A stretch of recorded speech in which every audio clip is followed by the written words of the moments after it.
Hello, my dear wanderers. It's Soren. Welcome back. Tonight we journey to a city of narrow lanes and flickering lamplight, where the scent of smoke drifts softly through wooden streets and the hum of trade quiets beneath the stars. It is London resting after plague, unaware that before dawn its skyline will glow with something far brighter than any candle.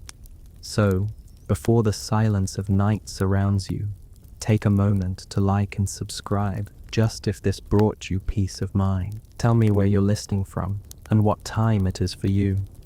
Now dim the lights, take a deep breath, and let's drift into tonight's journey together. It began with something almost laughably small, a spark in a bakery, the kind of domestic accident that usually ends with a scolding and a mop. On the evening of September 2, 1666, Thomas Farriner, a baker on Pudding Lane, had finished his day's work and gone to bed. Somewhere in the darkness, a stray ember in his oven decided to continue working overtime.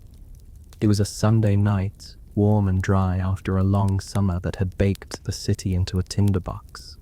The wind picked up from the 8s, steady and helpful. If one happened to be a fire, London at the time was a city of wooden thatch, squeezed tight between medieval streets that looked as if they had been drawn by a distracted hand. The houses leaned over the lanes as though gossiping with their neighbours, and their upper stories nearly touched. Within hours of that single spark, the bakery and its adjoining homes were gone. The flames moved easily from roof to roof, licking at the timbers like an artist shading in a sketch. Farriner and his family escaped by climbing through a window into the house next door, but the fire, unbothered by social niceties, followed close behind. At first, people weren't alarmed. Fires were common enough in London to be almost a form of background noise. Buckets were filled, water lines formed, and neighbours shouted orders that sounded decisive, but rarely helped. But this fire didn't behave properly. It grew faster than it could be chased. The wind, mischievous and strong, fanned it westward toward the Thames. Wooden houses, tar-coated roofs, warehouses stuffed with pitch, rope and sugar. Everything that could burn did, and everything that burned spread more heat. By dawn, the church of St. Margaret's was gone. By midday, entire streets had become rivers of flame. The air grew so hot that glass shattered and metal bent. People described the fire as a living thing, a roaring, crackling animal with a hunger that no human could satisfy. London's trained firemen, few in number and poorly equipped, were quickly overwhelmed. They had only hooks to pull down buildings and hand pumps that sputtered and failed. The city's chief fire prevention strategy, fire breaks, involved demolishing houses ahead of the blaze to deprive it of fuel. But hesitation ruled. No one wanted to volunteer their home for destruction in case the fire stopped short. It didn't.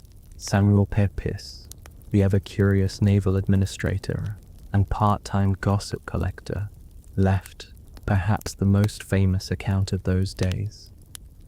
On Monday morning, he climbed to the Tower of All Hallows by the Tower and saw the city aflame, an entire horizon glowing like a forge. He went straight to Whitehall to report to King Charles II, who, to his credit, acted swiftly. Orders went out for soldiers to help create firebreaks by blowing up houses with gunpowder, a plan that was both desperate and brilliant. It worked, eventually, but not before half the city was gone. By Tuesday, panic had set in. People fled carrying what they could, though what they could usually meant whatever fit into their arms. Carts were overloaded with furniture, bedding, chickens, and occasionally family members who had given up walking. The streets jammed with wagons, and prices for transport soared. Those with money escaped quickly. Those without camped on the fields of Moorfields and Islington. watching the sky burn. From across the river, the flames looked almost beautiful, an awful beauty that makes you forget what it's destroying. London Bridge, that old, crowded marvel of medieval engineering, caught fire but survived. The flames leapt the river at several points, only to be beaten back. The river itself became a highway for refugees and fireboats, their reflections trembling in the heat. The sound was said to be unearthly, a combination of cracking timber, rushing wind, and the occasional muffled boom of collapsing buildings.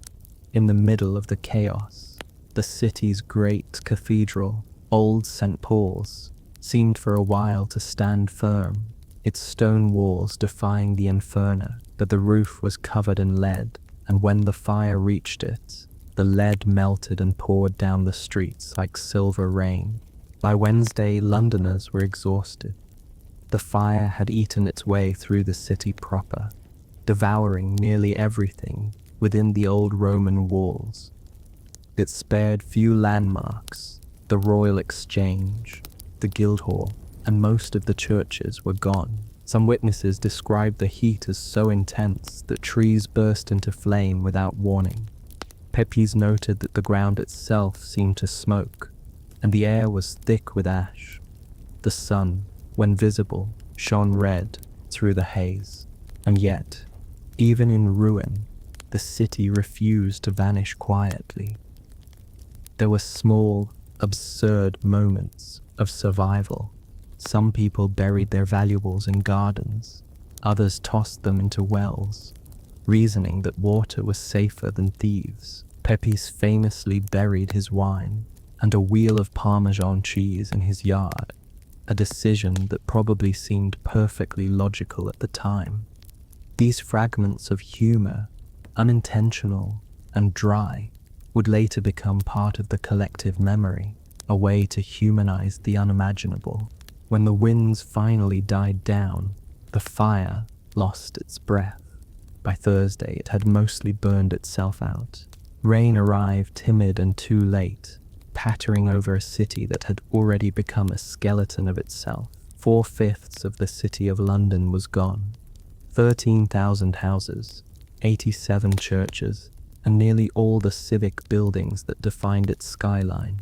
Astonishingly, fewer than 10 verified deaths were recorded, though historians suspect the true number was higher, lost among the ashes and the chaos. Still, for a fire that had consumed so much, its apparent mercy toward life was almost uncanny. The survivors faced a landscape that looked nothing like the London they knew. Streets had vanished. Familiar corners were piles of rubble. The Thames was clogged with wreckage, and the air carried the sweet, acrid odor of burned tar and spice. It wasn't just a city destroyed. It was a civilization temporarily erased. And yet, in the eerie quiet that followed, something like determination stirred. Londoners were not a sentimental people. They grieved briefly and then began to rebuild. The city that had burned overnight would take decades to rise again, and in doing so, it would reinvent itself. In the days immediately after, there was confusion, but also a strange orderliness. The king toured the ruins, promising aid. Tent cities sprang up on the outskirts, where displaced families huddled under makeshift roofs of canvas and plank. Merchants met in borrowed rooms to plan where and how to reopen trade. Even the rats, those eternal citizens of London, seemed stunned by the lack of walls to hide behind. The fire had done what centuries of war, politics, and plague had failed to do. It had leveled everyone's sense of permanence. The human response was practical, sometimes grimly so. Debates broke out over who was to blame. Some accused foreigners or Catholics, others the negligence of Farriner's bakery, though the poor baker was as much a victim as anyone else. Rumors spread faster than reason, and foreign residents were attacked in the streets. The government, anxious to control the narrative, published official explanations insisting that the fire was an accident. A few people, having lost everything, found comfort in believing otherwise. There's a certain stability in anger when all else is ash. Yet, amid the confusion, a new idea began to form, not just about rebuilding houses, but about rebuilding London itself. The fire had cleared centuries of cramped medieval construction, exposing possibilities that had never before existed for architects, surveyors, and dreamers. It was a blank page. Christopher Wren, young and ambitious, saw opportunity in the devastation. He began sketching designs almost immediately: broad streets, open squares, grand public buildings aligned with reason and symmetry. The city, he believed, could rise not as a patchwork of accidents but as a work of art. Of course, London being London, the vision would meet reality soon enough. But in those first hopeful days, when the ashes were still warm and the smoke hung over the river, people allowed themselves to imagine something better. The fire, for all its horror, had made possible a rebirth, and perhaps, as they stood among the ruins, squinting through the haze at the skeleton of St. Paul's, they understood that survival sometimes requires surrender, that to build anew, the old must burn. The morning after the flames finally surrendered, London awoke to a silence that didn't feel real. The usual racket of carts and market cries was replaced by the creak of timbers cooling in the sun and the soft shuffle of feet over soot. Smoke still drifted lazily between the blackened remains of houses, twisting upward in thin, uncertain threads. People wandered the ruins in dazed clusters, their faces grey with ash, their expressions emptied of surprise. The city had been noisy for centuries, but now it seemed to hold its breath. The fire had left behind a geography that no one quite recognized. Landmarks were gone, and with them, the orientation of daily life. The streets that had once been narrow and crooked were now even less comprehensible, flattened into a charred maze of collapsed beams and warped stones. Shopkeepers tried to find where their storefronts had stood, pacing circles in the ash and arguing over invisible boundaries. One could almost hear the city's memory groaning, trying to recall its own shape. King Charles II, restless by nature and perhaps eager to appear decisive, rode through the ruins within days. He was accompanied by courtiers who did their best not to look horrified. The king's tone was brisk and oddly practical. He wanted to know what could be saved, what could be rebuilt, and how fast. His presence, dusty and unceremonious, earned him a rare wave of goodwill. In a time when leaders were expected to remain above the smoke, Charles had the good sense to walk straight through it. He established temporary camps for the homeless. Though temporary, stretched longer than anyone wanted to admit. Moorfields, north of the city walls, turned into a sprawling sea of tents and lean-tos.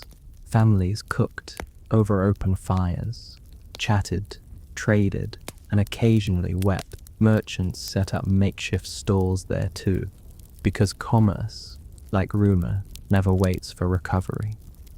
The mood alternated between exhaustion and an odd, stubborn humor. Londoners complained about everything, which meant they were still alive. In the meantime, surveyors moved through the wreckage, measuring, sketching, and arguing. Among them was Christopher Wren, calm, exact, and slightly impatient with chaos. His vision for a new London was bold, almost continental. He imagined wide boulevards fanning out from public squares, elegant churches rising in graceful symmetry, and homes built of solid brick instead of flimsy wood. To a weary public, it sounded both thrilling and expensive. Wren's plan was the architectural equivalent of a deep breath after centuries of congestion. But London was not Paris, and its citizens were not patient. The grand designs collided with the messy reality of property rights. Medieval London had been a tangle of overlapping claims, leases, and boundaries so irregular that even the lawyers seemed confused. To rebuild along Wren's rational grid would mean redrawing the entire map, and by extension rewriting ownership itself. Few landowners were willing to sacrifice a sliver of their ancestral plots for symmetry. Sentimentality and greed make excellent collaborators when progress threatens either, so compromise took hold, as it always does. The city would rebuild mostly along its old lines, but with improvements: wider streets, brick and stone construction, and stricter building codes. The Rebuilding Act of 1667 made these rules official, a legal framework forged from collective trauma. It set the materials, the proportions, even the size of windows, turning recovery into a kind of regulated rebirth. London's architecture would henceforth be a balance of individuality and discipline, chaos dressed in uniform. The Fire Court, created that same year, handled disputes between landlords and tenants. It worked with startling efficiency, resolving hundreds of cases in months rather than years. The judges were encouraged to act with speed and equity, which in practice meant a brisk pragmatism that modern bureaucracy could envy. No one had the luxury of slow justice. Winter was coming, and people needed roofs. As rebuilding began, so did speculation. Opportunists appeared like mushrooms after rain, offering quick construction, cheap materials, and questionable craftsmanship. For every solid brick wall laid by a skilled mason, there was a shortcut taken by someone hoping to profit before the next inspection.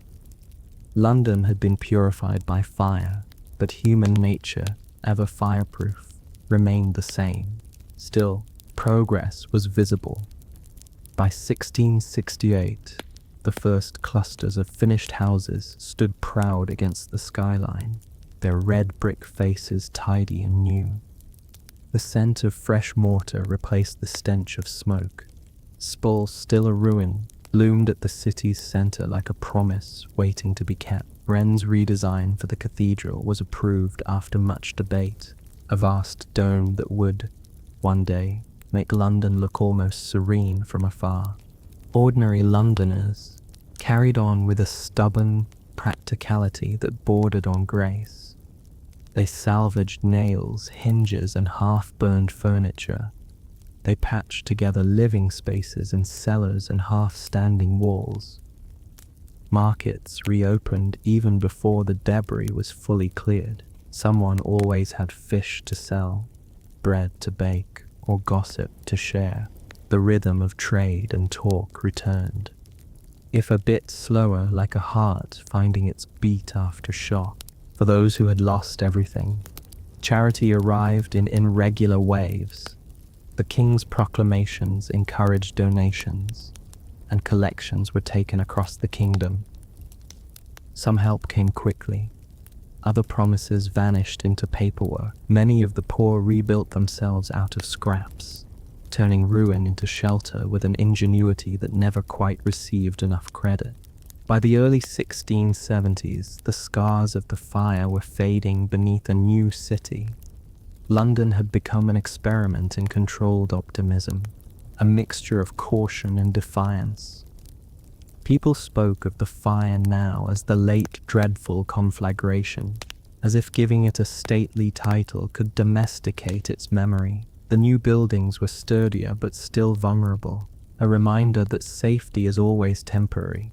Insurance companies began to emerge, offering protection against future disasters. The idea was simple, but revolutionary. Pay a little now, worry less later.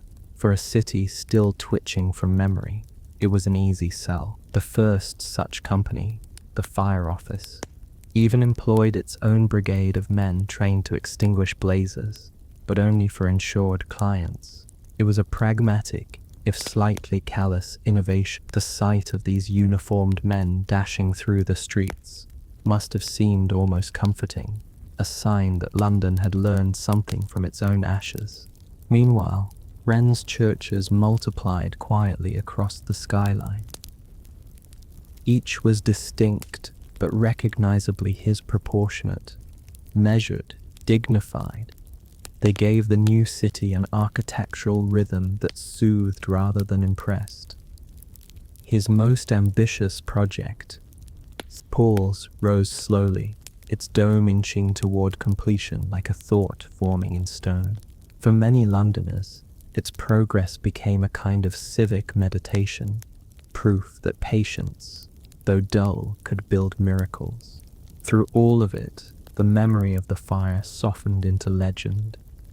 Children who hadn't been born during the blaze grew up hearing about it as something half mythic, a bedtime cautionary tale about candles and carelessness. The survivors aged, repeating their stories until they became polished from use. The horror faded, leaving behind awe and a faint, almost guilty nostalgia. The fire had been terrible, yes, but also strangely clarifying. It had shown what was fragile, what was foolish, and what was worth rebuilding. And so London carried on, still scarred, still proud, and just a little bit wiser, or at least better at pretending to be. The smell of smoke lingered faintly in the imagination, a quiet reminder that permanence is only the pause between disasters. In the years that followed, the new London settled into itself like a house finally furnished. The noise returned, hammering, hawking, gossiping, the endless shuffle of carts, but it carried a new tone, a little more measured, a little more careful. The city had learned how thin the line was between thriving and vanishing, and yet, as people always do, they adapted by pretending not to think about it. Forgetting, after all, is humanity's favorite way of healing. The streets were straighter now, though not quite as wide or orderly as Wren's grand imagination had promised. Property rights had won that particular argument. Still, the difference was visible. No more leaning timber houses threatening to kiss across the street. No thatched roofs waiting to catch sparks. No open ovens spilling smoke into cramped lanes. Brick had replaced wood, and with it came a kind of urban confidence. You could walk through the rebuilt city and almost feel it holding its breath, as if proud of its new fireproof skin. The citizens themselves changed too, though not always in the ways they expected. There was a newfound pride in order, in the look of clean symmetry. People began to talk about their homes as modern, a word that seemed to taste new in the mouth. Architects and builders became minor celebrities. Their names passed around in coffee houses where people now gathered, instead of taverns. Coffee was the respectable drink of the rebuilt city, clear-headed, industrious, and slightly bitter. It suited the mood. Christopher Wren drifted from one commission to another, sometimes in triumphs, sometimes in polite frustration. The city was eager to praise him, but hesitant to pay him.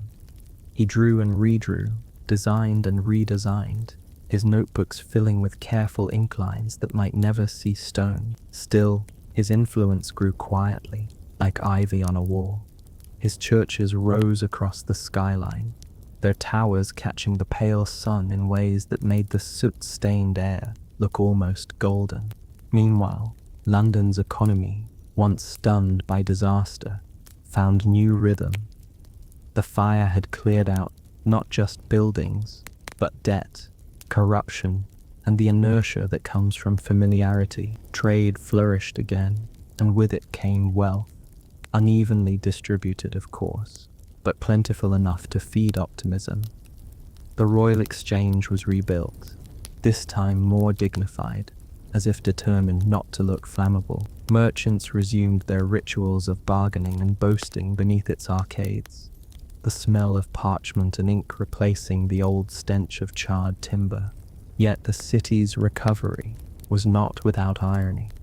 In some ways, the Great Fire had made London more dangerous, not less.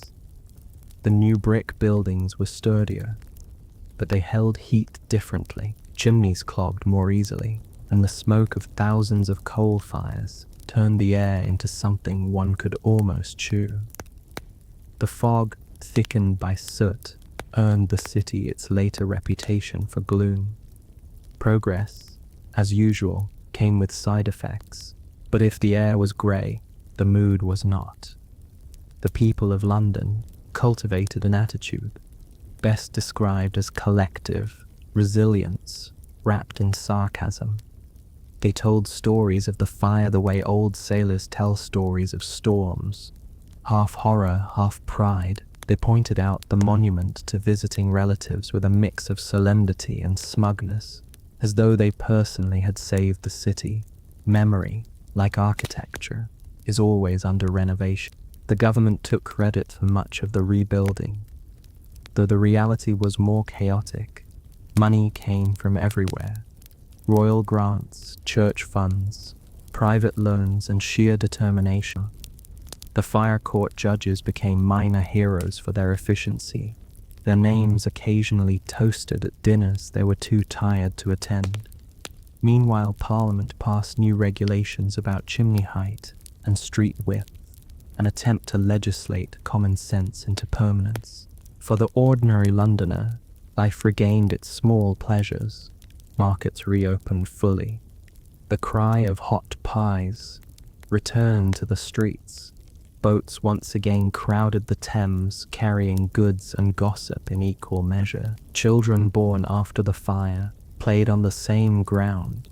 Their parents had fled, unaware that their games took place on what was once a sea of flame. London had become, improbably, both older and younger at the same time. As time stretched on, the fire shifted from memory to metaphor. Preachers still mentioned it in sermons, though now it served as a tidy moral lesson rather than a fresh wound. Artists painted dramatic scenes of rooftops alight, the colors exaggerated to suit romantic tastes. The actual survivors, grey-haired and squinting, shook their heads at these depictions. The real fire, they knew, had been less like a painting and more like a fever dream. Disorienting, endless, too bright to remember clearly. In quieter moments, those who lived through it sometimes admitted that the fire had changed how they saw the world. There was a fragility to things they hadn't noticed before. The sound of the wind against a window pane, the way smoke curled from a chimney, the simple fact that everything solid was still, at heart flammable. That awareness didn't make them fearful.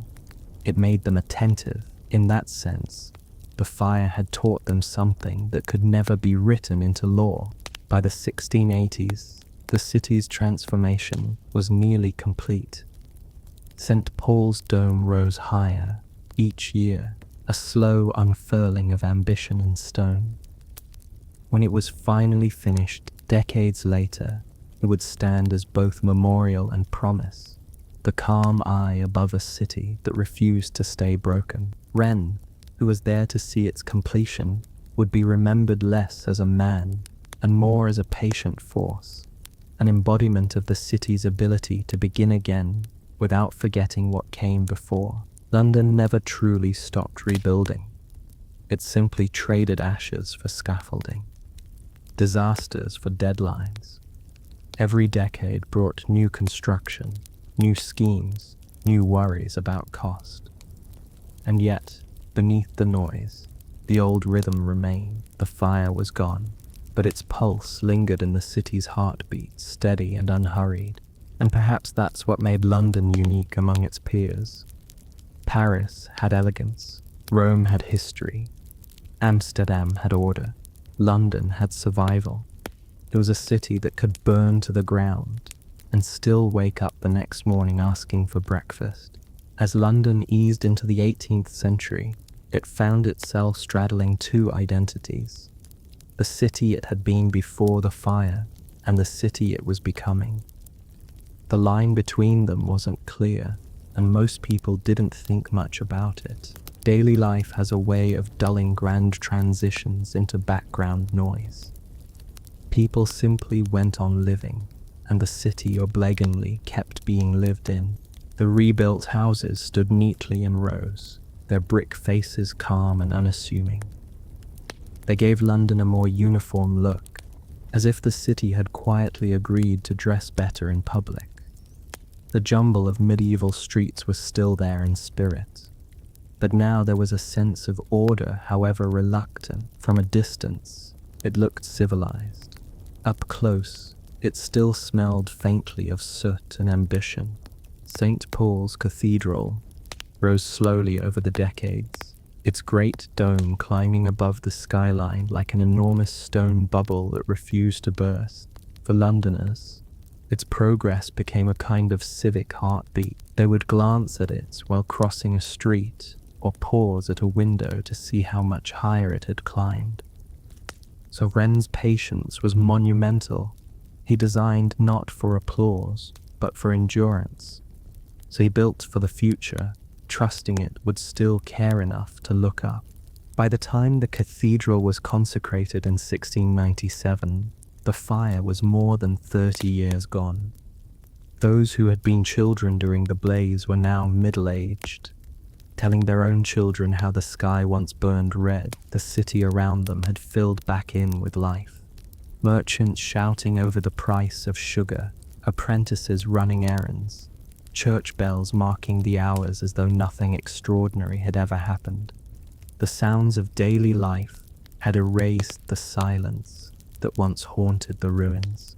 But if you looked closely, the memory still lingered in odd corners. Certain old cellars still bore scorch marks. Some churchyards still smelled faintly of smoke when rain fell on their stone. The people of London had built a new city atop their ashes, but the ashes were still there, layered into the soil, tucked beneath foundations, silent but unforgotten. The government liked to present the fire as a moral turning point. Pamphlets and speeches talked about renewal, discipline, and divine correction. It was comforting, in a bureaucratic sort of way, to believe that disaster had come with a lesson attached. The truth, of course, was simpler. The fire had forced London to modernize, and the city had done so not out of enlightenment, but out of necessity. Catastrophe has always been the most persuasive architect. Still, a sense of pride crept in. London had survived plague and fire within a span of just 2 years. It had buried its dead, cleared its rubble, and resumed business with an enthusiasm that bordered on impolite. The world took notice. Travelers wrote admiringly of the new city's scale and symmetry, its stately churches, and its busy river. They called it resilient, industrious, grand. Londoners called it home and got back to complaining about taxes. The Thames, ever the city's lifeline, carried both goods and gossip. Barges moved between docks heavy with sugar, tobacco, and spices, fruits of a growing empire that few questioned and fewer understood. The smell of tar and salt became as familiar as bread baking. Along the riverbanks, new warehouses rose, where charred ruins had once stood. The fire had cleared them, and trade, as always, rushed to fill the space.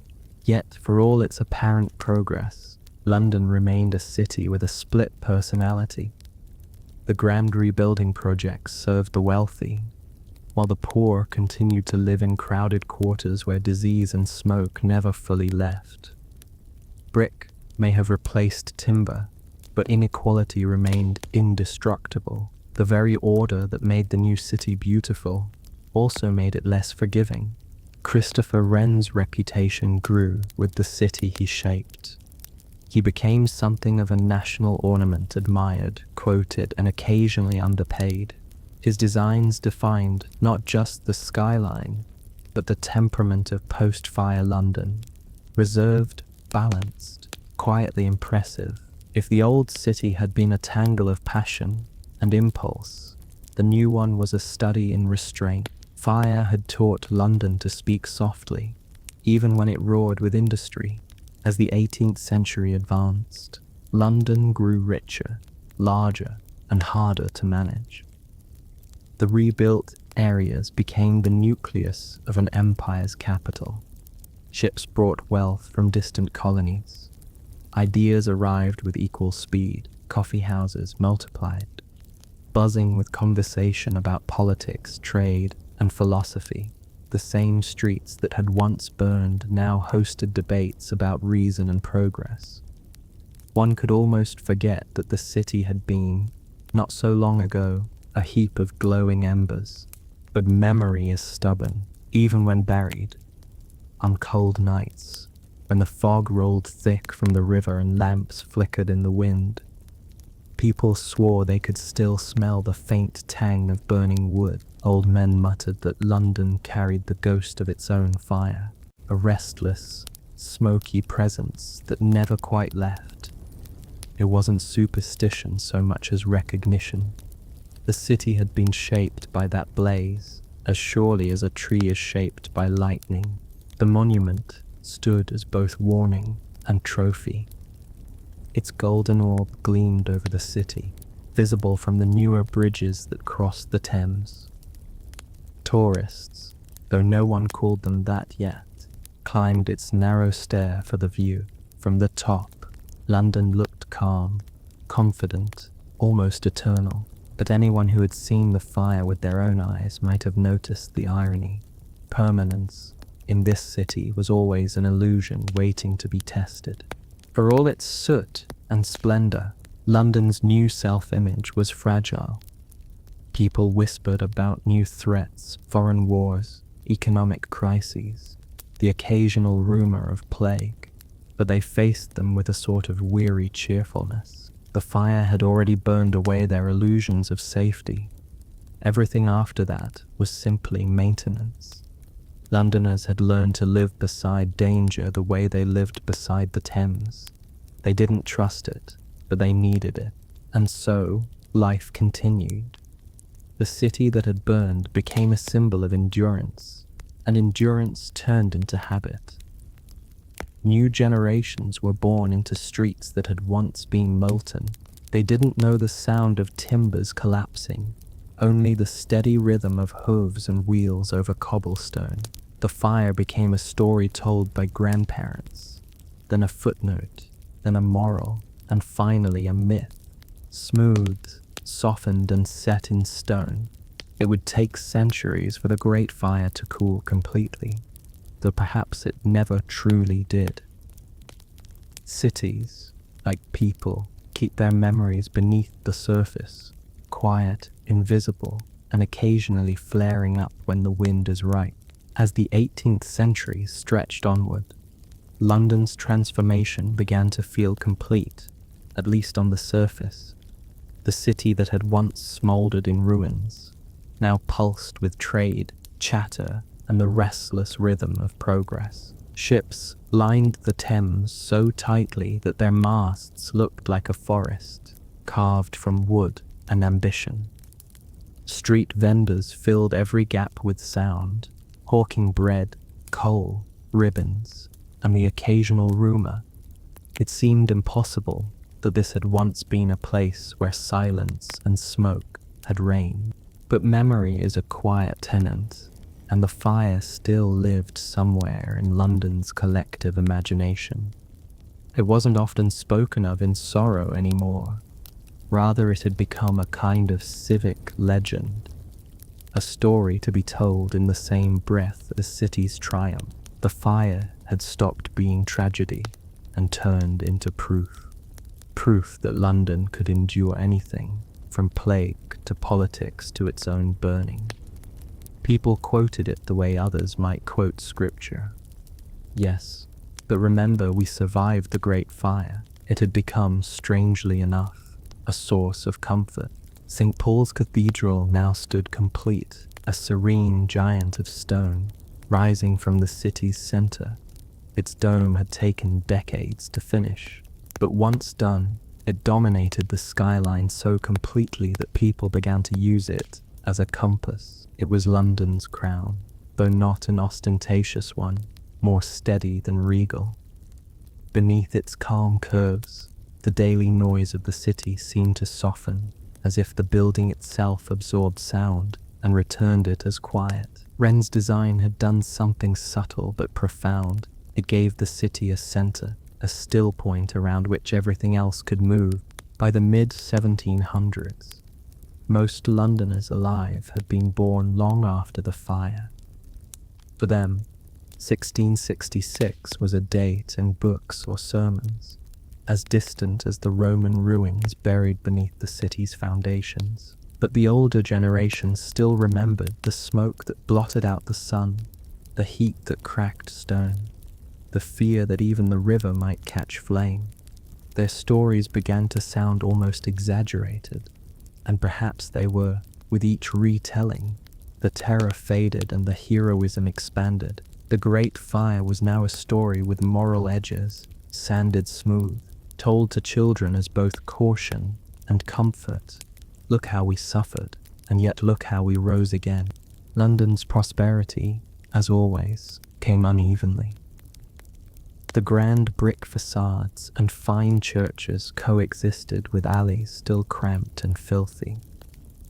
Fire had cleaned the slate for the wealthy, but only smudged it for the poor. In the rookeries and tenements, where coal smoke turned everything black and damp, people joked that London hadn't been reborn. It had just changed outfits. The irony was sharp, but not bitter. Humor, even dark humor, was the poor man's insulation against despair. The city's obsession with order grew alongside its population. Laws multiplied, building codes, sanitation acts, regulations about chimney sweeps and coal smoke. The irony, of course, was that London remained gloriously disorderly. The fire had taught its leaders to plan, but it hadn't taught its citizens to obey. Street markets overflowed, taverns stayed open later than permitted, and someone was always building something slightly outside the rules. It wasn't rebellion so much as the city's natural state, a refusal to stay tidy for long. Through all this, the monument stood tall at Fish Street Hill, gleaming in the sunlight or vanishing into fog. It was meant as a lesson, a column of stone reminding everyone what had been lost and how it had been regained. But monuments have a way of outliving their messages. By now, it was mostly admired for the view. Visitors climbed its spiral staircase to see the city stretch outward in every direction. Below them, carriages crawled along streets that had once been rivers of fire. Some felt awe, others just felt dizzy. Either reaction suited London. In literature and conversation, the fire began to serve as metaphor more than memory. Poets used it to describe passion, destruction, or divine testing. Politicians invoked it when discussing reform. Philosophers, always eager for a symbol, cited it as proof that human progress could rise from ruin. It became less a historical event and more an idea. London, eternally burning and rebuilding, like a phoenix too practical to bother with wings. Yet for all the lofty talk, there remained something human and humble at the story's core. The Great Fire hadn't been noble or symbolic when it happened. It had been chaos and fear and the desperate work of survival. The people who rebuilt the city weren't visionaries, but ordinary men and women doing what needed to be done. They rebuilt their houses because they were cold, reopened their shops because they were hungry, and carried on because stopping wasn't an option. The glory came later, added by people who hadn't been there to smell the smoke. Wren himself lived long enough to see his city transformed. In his old age, he would sometimes sit within St. Paul's, quietly observing the play of light through the dome he had designed. The building had become both his legacy and his biography, a record of patience, persistence, and an almost serene kind of ambition. When he died in 1723, his epitaph captured it perfectly. If you seek his monument, look around you. Few lines have ever been truer. By then, London was already preparing for its next phase. The population kept climbing, the streets kept spreading, and the fog thickened with industry. The lessons of the fire about safety, foresight, and humility were still taught but rarely followed. After all, nothing fades faster than fear once it becomes history. The city had grown comfortable again, confident in its permanence. That confidence, of course, would prove misplaced more than once in the centuries to come. Still, the memory of the Great Fire endured, if only in fragments. The phrase "since the fire" became a way to measure time, as if 66 had reset the clock. Architects referenced it when speaking of brickwork, insurers when assessing risk, and poets when describing resilience. Even in its absence, the fire continued to shape how Londoners saw themselves. Pragmatic, unflappable, faintly smug about surviving catastrophe. In the end, the city's greatest monument wasn't Wren's dome or the stone column at Fish Street Hill. It was the city itself, rebuilt, reimagined, and stubbornly alive. London had burned and lived to boast about it. Its people had learned to weave disaster into identity, to turn ruin into routine. Perhaps that was its most British quality, to suffer grandly, and then carry on as if it were all part of the plan. And as the 18th century closed and a new industrial age began to dawn, London would find itself once again teetering between progress and peril. The fire had been its greatest trial, but not its last. The smoke might have cleared, but the heat of ambition never really cooled. It lingered in every forge, every lamp, every hearth, quiet, useful, and always waiting for the next spark. By the 19th century, the Great Fire had fully crossed the border between history and legend. London itself had become a different creature, louder, larger, endlessly self-replicating. Factories hummed where fields had once stretched, and the city's edges sprawled outward like ink on wet paper. Yet beneath the soot of progress, the story of 1666 still glowed faintly, a small coal of memory in the vast hearth of the city's past. It was no longer grief that people felt when they spoke of it, but something closer to pride. Schoolchildren learned about Thomas Farriner's bakery as if it were a fairy tale. The dates and names were recited with the same sing-song tone used for kings and battles. They learned that the fire had begun on Pudding Lane, that it had consumed nearly the whole city, and that from it rose a better one. The moral was simple and comforting. Destruction brings renewal. No one bothered much with the messy middle part. The loss, the panic, the way people had clawed through rubble for scraps of their lives. History had done what it always does. It had tidied the story. Writers turned the fire into metaphor, the kind that smolders politely in essays and sermons. They described it as purification, as divine warning, as a test of national character. Some saw it as the moment when modern London was born, others as proof that even calamity could be made useful. The fire, once a calamity, had become a symbol for resilience, discipline, and the sort of stoic pride that fit neatly beside empire building. Tourists, now a distinct social species thanks to railways and guidebooks, flocked to see the monument. It was no longer just a tower. It was an experience. They climbed its spiraling staircase, stopped to catch their breath, and emerged onto the viewing platform to gaze over a metropolis that stretched far beyond anything Wren could have imagined. From that height, the old city looked small, its neat brick blocks pressed between new factories and grey terraces. Few of the visitors gave much thought to the ashes beneath their feet, but the stone remembered, even if the people did not. Industrial smoke thickened the sky in a way that almost made the Great Fire feel like a recurring dream. The orange glow of furnaces along the Thames mirrored the flames of centuries past. Yet the fire's lesson about fragility, about hubris, seemed forgotten in the march of progress. Chimneys belched soot day and night. The river grew darker each year. It was as though London, having once been purified by flame, now chose to baptize itself in smoke. Still, the city's self-image was unshakable. The Great Fire had given Londoners a narrative of rebirth, so compelling that it outlived its original pain.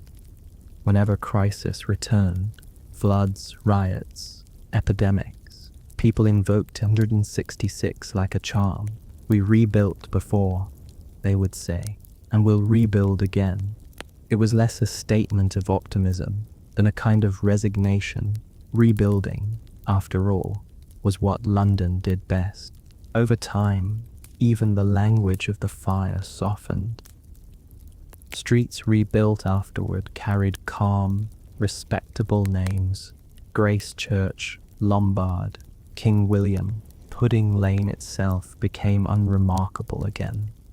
Just another short stretch of cobblestones hemmed in by commerce. A small plaque marked the spot where the fire began, as though that tidy piece of bronze could contain everything that had happened.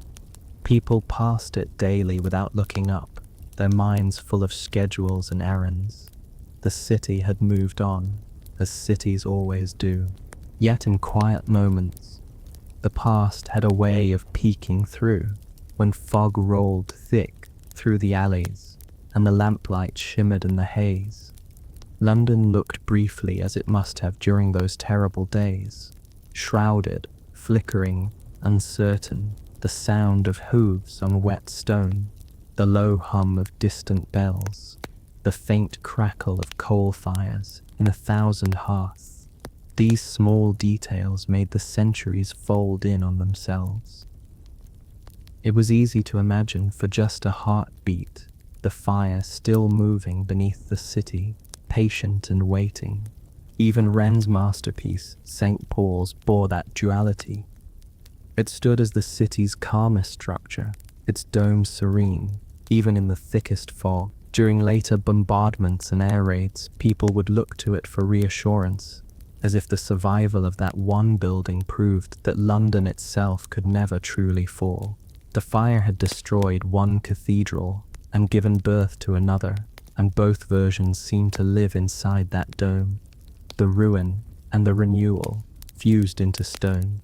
By the time the 20th century arrived, the Great Fire was almost too old to feel real.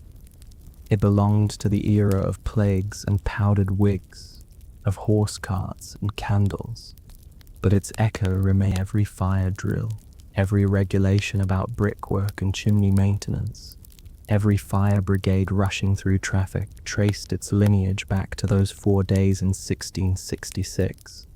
The fire had rewritten not just the map of London, but the city's sense of itself. It had turned caution into ritual, vigilance into instinct.